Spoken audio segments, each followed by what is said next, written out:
Polres Ogan Ilir ngelakukan operasi tangkep tangan atau OTT Oknum Lembaga Swadaya Masyarakat atau LSM yang diduga terkait pemerasan terhadap Kades di salah siko desa Kecamatan Indralayo, Ogan Ilir.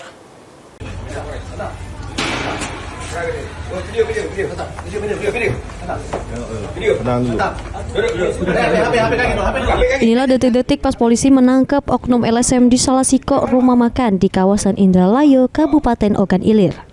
Juru video tersebut, oknum LSM mengaku berasal dari kota Palembang.